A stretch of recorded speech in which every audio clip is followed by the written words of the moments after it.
आने वाला rail budget Modi सरकार के लिए बड़ी चुनौती है। ये बात कोई और नहीं बल्कि खुद रेल राज्य मंत्री मनोज सिन्हा कह रहे हैं। रेल बजट से ठीक पहले हमसे एक्सक्लूसिव बातचीत में उन्होंने कहा कि रेलवे इकोनॉमी का ग्रोथ इंजन बन सकता है और इस बार बजट में इसका पूरा रोड मैप पेश करने की कोशिश होगी। उनसे बात की हमारी संवाददाता दीपाली नंदा ने। इस तरह से आपने बोला कि ये देश की लाइफलाइन है और अब रेल बजट आने वाला है। पिछले बार की अगर रेल बजट की बात करें तो ज्यादा समय नहीं मिला था, लेकिन इस बार काफी ज्यादा उम्मीदें हैं सभी को, जितने भी स्टेक होल्डर्स हैं जो रेलवे से जुड़े हुए हैं। आपको लगता है कि इस बार का रेल बजट एक बड़ी चुनौती है? रेल बजट वास्तव में एक बड़ी चुनौती है, लेकिन मैं पिछले बजट को भी मानता हूं कि ये ठीक है कि पिछले बजट में नए काम नहीं लिए गए थे और भारतीय रेल की एक सही तस्वीर देश को बताने की कोशिश उस समय के रेल मंत्री जी ने की थी कि 5 लाख करोड़ से ज्यादा की परियोजनाएं स्वीकृत हैं। 30 वर्ष हो गए, 35 वर्ष हो गए, कब पूरी होंगी कुछ पता नहीं।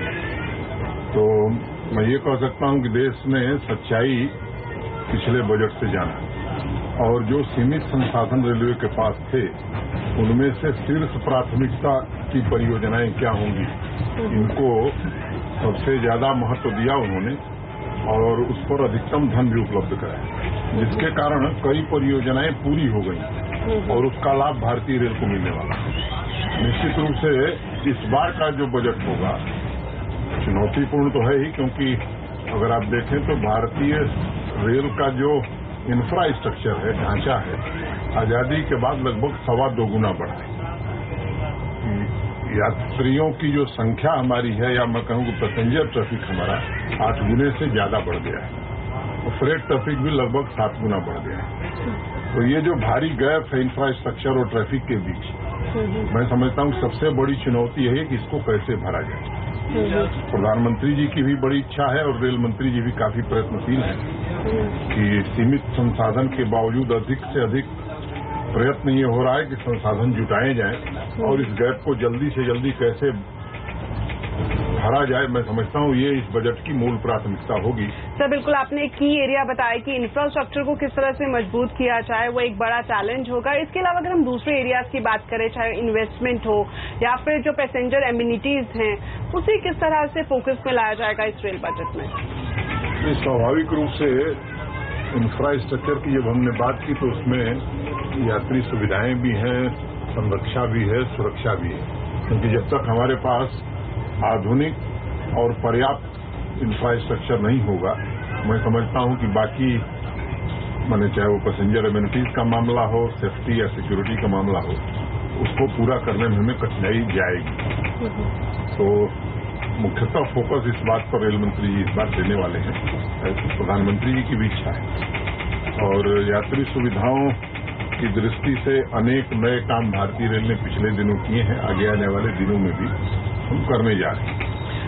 बिल्कुल सर, आपने बोला कि काफी सारे नए इनिशिएटिव लिए गए हैं। उन्हीं में से एक बड़ा इनिशिएटिव यही था कि जो रेल यात्री हैं उनसे लगातार फीडबैक मांगी जाएगी अलग अलग एरियाज की, चाहे साफ सफाई की बात करें, सुरक्षा की बात करें। अभी उसका क्या स्टेटस है? किस तरह की शिकायतें या किस तरह का फीडबैक या सुझाव आपको मिल रहे हैं? हमने IVRS 5 गाड़ियों पर इंट्रोड्यूस किया था। एक दिल्ली से वाराणसी, दिल्ली से जो बेंगलोर जाती है, दिल्ली मुंबई, ऐसी 5 गाड़ियों पर हमने IVRS लगाया था। उससे यात्रियों का फीडबैक हमको मिलता है, साफ सफाई की दृष्टि से, खान पान की दृष्टि से, स्टेशन सफाई की दृष्टि से, और इसका विस्तार हम करने वाले हैं। उससे फर्क ये पड़ा कि जिन गाड़ियों में हमने यह योजना प्रारंभ की थी, तो हर महीने 1 महीने बाद जब हम उसकी मॉनिटरिंग करते हैं तो धीरे धीरे उसकी गुणवत्ता में सुधार हुआ इन 5 गाड़ियों में। और रेल मंत्री जी से चर्चा के बाद ये निर्णय हुआ है कि इसका विस्तार अधिकांश ट्रेनों में किया जाएगा, तो उसको आगे हम बढ़ा रहे हैं। इससे निश्चित रूप से जब यात्रा करने वाले यात्री से हमें सही बात मालूम होगी तो हमको लगता है कि सुधार करने में भी हमें आसानी होगी। हमारे अधिकारी तो फीडबैक देते ही हैं, लेकिन जो सीधे यात्री है उससे मालूम होने के बाद मुझे लगता है कि सुधार की गुंजाइश बढ़ जाती है।